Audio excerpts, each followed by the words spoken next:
All right? The 1990 economic recession. We're trying to take notes here. I'm sorry, I'm going to send you this PowerPoint too. That's why you said it. It's on the PowerPoint, all right. The 1990 economic recession, whether y'all realize it or not, we did have an economic recession in the 1990s under Bill Clinton.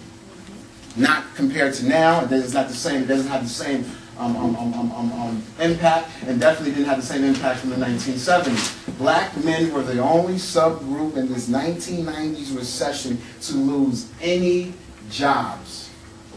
Every other group improved in this so-called 1990 recession except for black men, and that also includes, guess who? Black women. Everybody gained except for them. The only group. So who was it really economic recession for? Not the country. For black men. Right? Keep in mind, Tupac Shakur, interestingly enough, in my other class I played this song in regards to this very point. But at the time, 1990 recession, he dies in 96, but at the time he released the song, actually he didn't release it when he was alive. I think it was released after, I believe. They obviously records it before he dies. But in any event, he didn't even die. But in any event, he created a song, wrote a song called Letter to the President, and it was to Bill Clinton. And it's one of the most fiery, most angry. This is a time when black America is heralding Bill Clinton. He is a hero. He's first black president. He's all it is.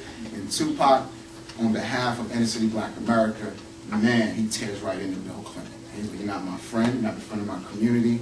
And as far as I'm concerned, there is no opportunity out here for black people, because everywhere I look, you know what I mean, there are drugs being sold, there's unemployment, and there are hard times. So whenever you get a chance, we listen to it in another class. We don't have time in this class. But Letter to the President, he does it with the Outlaws.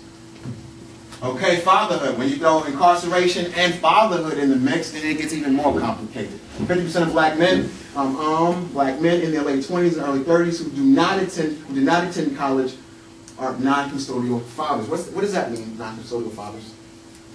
What is that term? Yep. They're not in the home. Not in the home. So that means, what's a custodial father? In the home. Right? They say custodial or non-custodial because you may or may not be married. You know, you may or may, you know, the relationship may be something else, but you may be living there. You may be living there. But 50% of black men in their late 20s and early 30s who did not attend college, because they're linking it again back to educational opportunity, are non-custodial fathers. That's half of black men between the ages of 20 and 30. Child support. Improved collection strategies have unfortunately generated more difficulty on issues of opportunity for black men. All right? Not saying that fathers should not be paying child support. They should.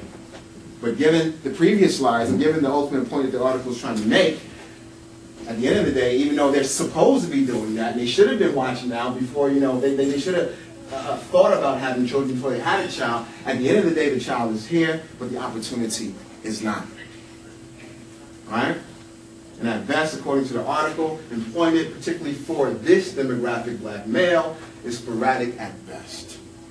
Sporadic at best. And they highlight some of the jobs that men got to work out, jobs like McDonald's, so forth and so on.